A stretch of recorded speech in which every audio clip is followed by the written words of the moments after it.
Hello student, हम BA first year Hindi साहित्य करने वाले हैं। यूनिट फर्स्ट के अंतर्गत हम पढ़ेंगे नंबर 1 कबीरदास, कबीरदास के पद, सूरदास, तुलसीदास अयोध्याकांड, तुलसीदास कवितावली उत्तरकांड, जो कि हम करवा चुके हैं। आप हमारे चैनल पे जाके वीडियो देख सकते हैं। तो चलिए इससे रिलेटेड लघु उत्तरीय प्रश्न करते हैं। हम वही क्वेश्चन करेंगे जो एग्ज़ाम के लिए इम्पॉर्टेंट है, और आप इसमें से जो भी मैं क्वेश्चन करवाऊँगी, अगर आप अच्छे से पढ़ लेते हैं तो मैं इस विश्वास के साथ कहती हूँ कि इससे बाहर आपका जो है कोई क्वेश्चन नहीं आने वाला है, इसके अंदर अंदर ही आएगा। तो चलिए हम स्टार्ट करते हैं। जितने भी क्वेश्चन करेंगे, आपको एक नहीं तो दो क्वेश्चन आपको एग्ज़ाम में देखने को मिल जाएंगे। तो फर्स्ट क्वेश्चन है इसमें, पहला वाला है इसमें, कबीर की भाषा शैली कैसी है। सेकंड हम क्वेश्चन करेंगे, कबीर की रचनाओं पर प्रकाश डालिए, इनमें साखी का अर्थ स्पष्ट कीजिए।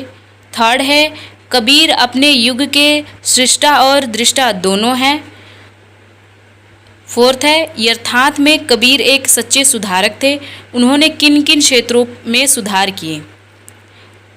फिफ्थ है, कबीर का रहस्यवाद भौतिक न होकर आध्यात्मिक है, सीमित न होकर असीमित है, भावात्मक न होकर साधात्मक है। इस कथन पर दृष्टिपात कीजिए। हम एक एक क्वेश्चन का आंसर करेंगे और समझाएंगे भी। तो चलिए स्टार्ट करते हैं। फर्स्ट क्वेश्चन, कबीर की भाषा शैली कैसी है। हम ये वाला क्वेश्चन करते हैं। इसका क्वेश्चन है, कबीर की भाषा शैली कैसी है। तो उत्तर देखिए, कबीर ने अपनी रचनाओं, रुकिए हम थोड़ा कलर ले लेते हैं ना। कबीर ने अपनी रचनाओं में पंजाबी, राजस्थानी, बघेली, ब्रजभाषा, खड़ी बोली, भोजपुरी, अरबी, फारसी, सिंधी, गुजराती, बंगला तथा मैथिली आदि अनेक बोलियों तथा भाषाओं का प्रयोग किया है। इसीलिए समीक्षकों ने उनकी भाषा को एक विशिष्ट नाम दिया, सधुकड़ी अन्नकूट। देखिए यहाँ पे डार्क है, सधुकड़ी अन्नकूट। अब विद्वानों ने सधुकड़ी अन्नकूट को साधुओं की भाषा कहा है।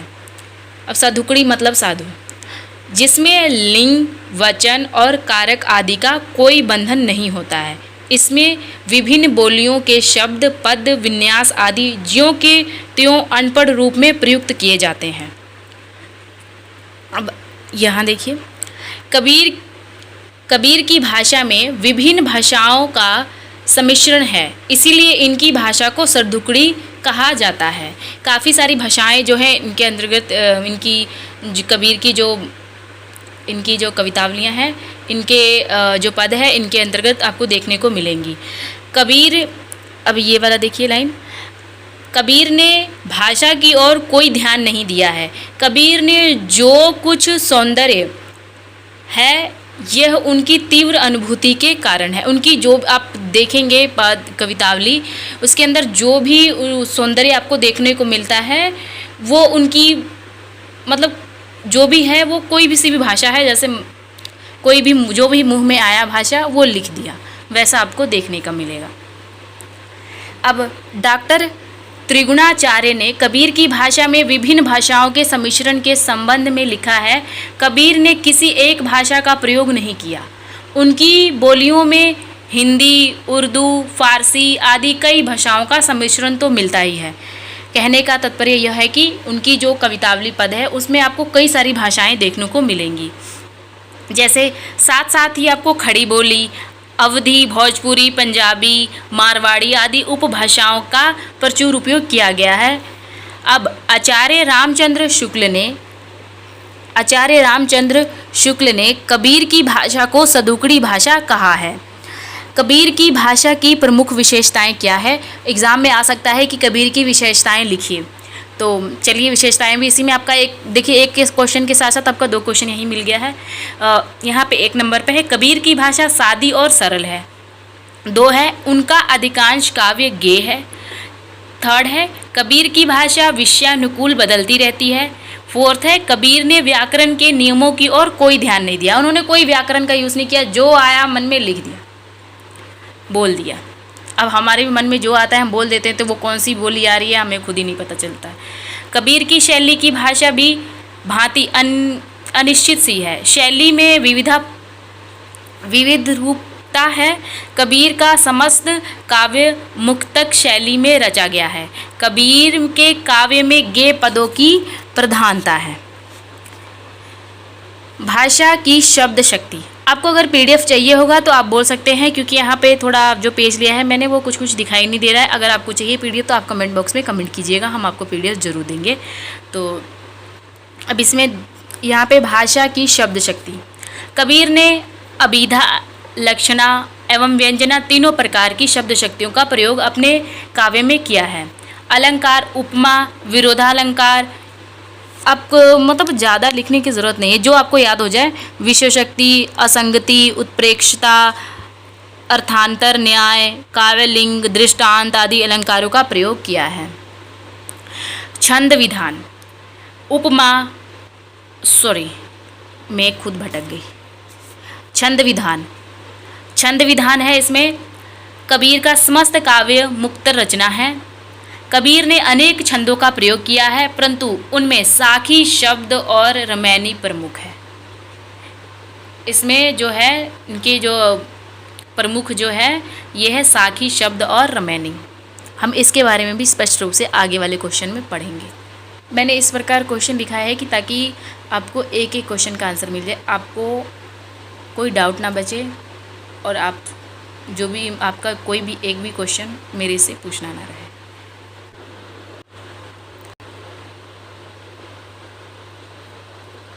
कबीरदास स्वयं पढ़े लिखे नहीं थे और यह बात उन्होंने स्वीकार भी किया है।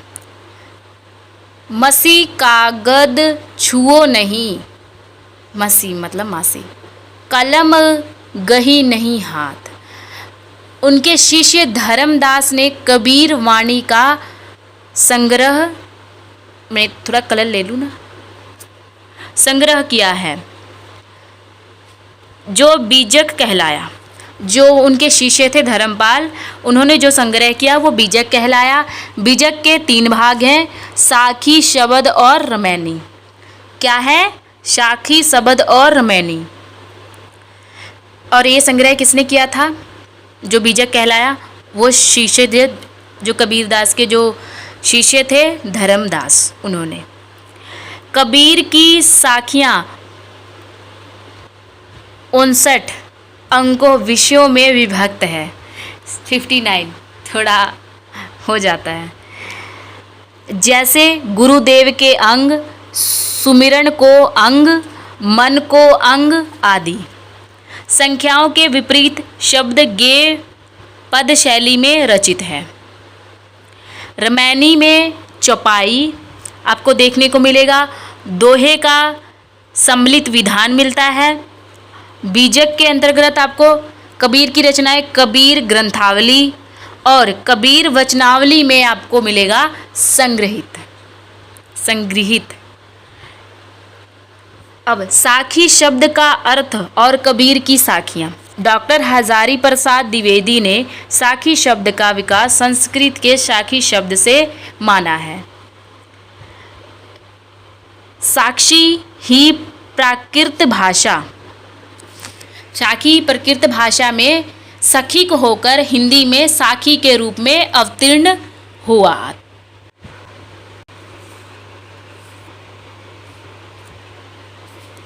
लोक जीवन में साक्षी अर्थ है घटना को देखने वाला, चश्मदीद गवाह। प्रत्यक्षीकरण के कारण साक्षी व्यक्ति घटना का प्रमाणित कर सकता है। घटना को प्रमाणित कर सकता है, जो देखता है वो घटना को बता सकता है मैंने कैसे कैसे देखा है, वो एक गवाह हो गया। प्रत्यक्षीकरण के कारण साक्षी व्यक्ति घटना को प्रमाणित कर सकता है, किंतु ऐसा व्यक्ति केवल चक्षु गोचर घटनाएं ही देख पाता है, वह अंतर जगत को नहीं देख पाता। अतः सबसे बड़ा साक्षी वह है जो अंतरलोक को भी निरंतर देखता रहता है। कबीर दास जी कह रहे हैं कि सबसे बड़ा साक्षी वही है जो अंदर की आत्मा को भी देख सकता है। कबीर दास ने साक्षी या साखी या गवाह अर्थ स्वीकार किया है। अब इसमें कुछ देखिए, श्वास सुरती के मध्य ही न्याय कभी न हो, ऐसा साखी रूप है सुरती नृति जिससे जो हो जोय। किंतु कबीर ने इसका अन्य अर्थ भी प्रयोग किया है। वे कहते हैं कि पद गान करने से केवल मन हर्षित होता है, जबकि साखी में अनंत ही उपलब्धि होती है। पद गाए मन हर्ष्या, साखी हरियाणा आनंद कहया आनंद। अतः साखी का दूसरा अर्थ है रचना विशेष या काव्य रूप विशेष। इस दृष्टि से साखी एक विशेष काव्य रूप या छंद है जो प्राय दोहा रूप में मिलता है। चलिए अब अगला करते हैं। इसका थर्ड क्वेश्चन है, आप पेज पे जाके देख लीजिएगा। कबीर अपने युग के सृष्टा और दृष्टा दोनों हैं। कबीर अपने युग के क्या है? सृष्टा और दृष्टा दोनों हैं। हमें ये बताना है कैसे, चलिए बताते हैं हम।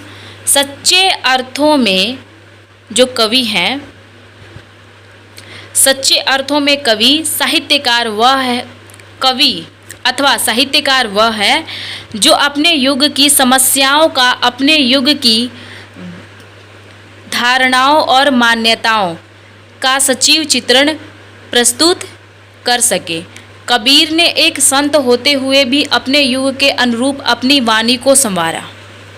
मतलब कि उस समय जो जो घटना हुई थी उसके आधार पर उन्होंने अपनी वाणी को संवारा।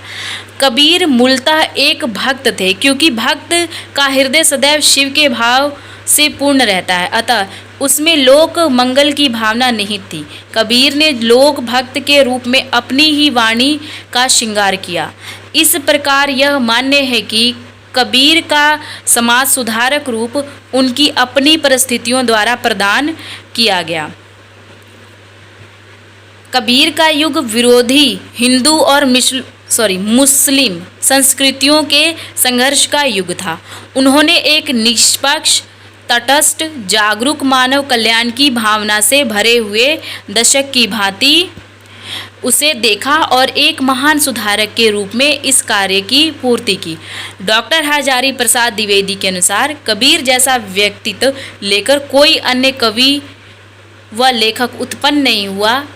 महिमा में यह व्यक्तित्व केवल एक ही प्रतिद्वंदी जानता है, तुलसीदास।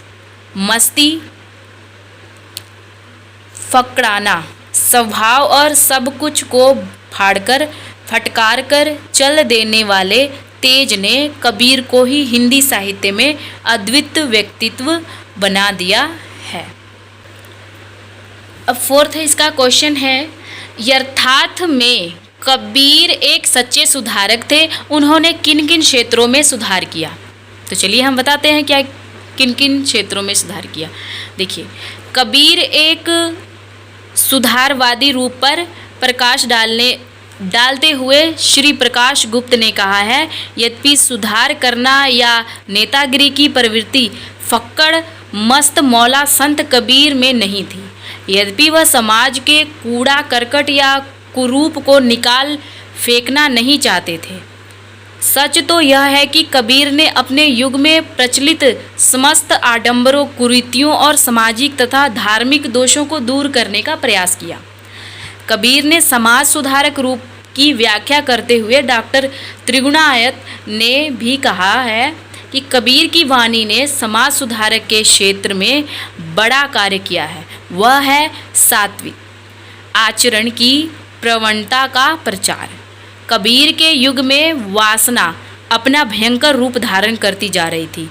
कबीर को उसका डटकर सामना करना पड़ा। उसके लिए उन्होंने स्त्रियों की निंदा करनी पड़ी, ब्रह्मचर्य का उपदेश देना पड़ा। इसके अलावा उन्होंने मांस भक्षण, मदपान आदि का निषेध किया। उन्होंने समाज में सात्विक प्रवृत्तियों के विचार के लिए बड़ा तप किया। वे क्रोध, तृष्णा, हिंसा, कपट आदि जितनी कुप्रवृत्तियां हैं उनके कट्टर विरोधी थे। कभी कभी मेरा जीव लड़खड़ा जाता है। कबीर ने अपनी निर्भीक वाणी से मुसलमानों और हिंदुओं के सामाजिक जीवन में व्याप्त कुरीतियों और मिथ्याचारों, ब्रह्मांडरों की भत्सना की। अरे इन दोनों राह न पाई। कबीर ने समाज में फैली हुई छुआछूत की भावना का डटकर विरोध किया। कबीर ने धार्मिक क्षेत्र में सुधार किया। पंडित, योगी, सन्यासी, मैं कलर ले लूँ ना, पता नहीं चलेगा, पता चले आप भूल गए तो हो सकता है आप भुलक्कड़ हो। तो कभी कभी होता है ना, हम टीचर जैसे बोलते हैं कि जरा बताना बेटे हम कहाँ कौन सी लाइन पे हम पढ़ा रहे हैं, तो पता नहीं होता है, इसलिए मैं कलर ले लेती हूँ। छुआछूत की भावना का डटकर विरोध किया। लेकिन आप तो बड़े हो गए हैं, आपको ऐसा करना नहीं चाहिए। हो सकता है ना, हम इंसान हैं, कुछ भी हो सकता है। कबीर ने धार्मिक क्षेत्र में सुधार किया। पंडित, योगी, सन्यासी, मौलवी सभी को अज्ञानी और मद में मस्त देखकर अपनी व्यंग्य भरी वाणी में कह उठे। अब देखिए क्या कहा, सब मदी माते को न जाग, संग ही चोर घर मुसन लाग। उन्होंने हिंदू और मुसलमानों में एकता पर बल देते हुए हरि भक्ति पर भी बल दिया। दार्शनिक क्षेत्र में भी कबीर ने महत्वपूर्ण योगदान दिया। उन्होंने कहा, तर्क मात्र से परम तत्व ब्रह्मा ही उपलब्धि नहीं हो सकती, अपितु सत्य ज्ञान और सत्य नहीं सत्य ज्ञान और सत्य कैसे लिखेंगे, ऐसे, ज्ञान और अनुभव से भी उसकी प्राप्ति सुलभ संभव है। चलिए हम अगला वाला कर लेते हैं। तो अगला क्वेश्चन आप पेज पे जाके देख लीजिएगा, क्योंकि मुझे जानने में थोड़ा वीडियो लंबी बन जाएगी, इसलिए मैं पेज पे जा नहीं रही हूँ। तो मैंने आपको पेज दे दिया है, आप वहाँ से क्वेश्चन देख लीजिएगा। तो मैं एक बार पढ़ देती हूँ। 5वां क्वेश्चन है, कबीर का रहस्यवाद भौतिक न होकर आध्यात्मिक है, सीमित न होकर असीम है, भावात्मक न होकर साधात्मक है। इस कथन पर दृष्टिपात कीजिए। चलिए हम दृष्टिपात करते हैं। कलर लेने की थोड़ी सी हम कष्ट कर लेते हैं। तो कबीरदास ने प्रधान रूप से 3 प्रकार के रहस्यवाद थे। अब कौन से थे? प्रेम मूलक एवं सौंदर्य मूलक रहस्यवाद, यौगिक एवं साधात्मक रहस्यवाद तथा अभिव्यक्ति जनित रहस्यवाद। इन तीनों प्रकार के रहस्यवादों में प्रेम एवं भावना का सुंदर सामंजस्य किसी न किसी रूप में अवश्य है। कबीर के संपूर्ण रहस्यवाद की आधारशिला उनका अद्वैतवाद ही रहा। उनका रहस्यवाद प्रेम मूलक होने पर भी आध्यात्मिकता से परिपूर्ण है। उनके रहस्यवाद में विषपाद, तड़प और फिर मिलन के दृश्य अपने में पूर्ण रहस्यमय हैं। जैसे काहे रे नलनी तू कुम्भलानी, तेरी नाल सरोवर पानी, जल में उत्पीत जल में बास, जल में नलनी तोर निवास। इसमें देखिए कमल के फूल की बात की गई है। ठीक है, आप हमारे चैनल पे जाके देख लीजिएगा। आपको इससे मतलब कि मैंने इसको बहुत संक्षेप रूप में समझा रखा है कि यहाँ कमल के फूल की बात की हुई है कि कमल का फूल हमेशा पानी में रहता है। तो कहने का मतलब सरोवर में पानी में रहता है, तो जल में उसका जल में उत्पत्ति होती है और जल में ही उसका वास है। तो उसका जल में ही मतलब सब कुछ है। तो फिर कह रहे हैं कि तुम फिर मुरझाती क्यों? वहाँ ऐसा बात किया गया, आप हमारे चैनल पे जाके देख सकते हैं।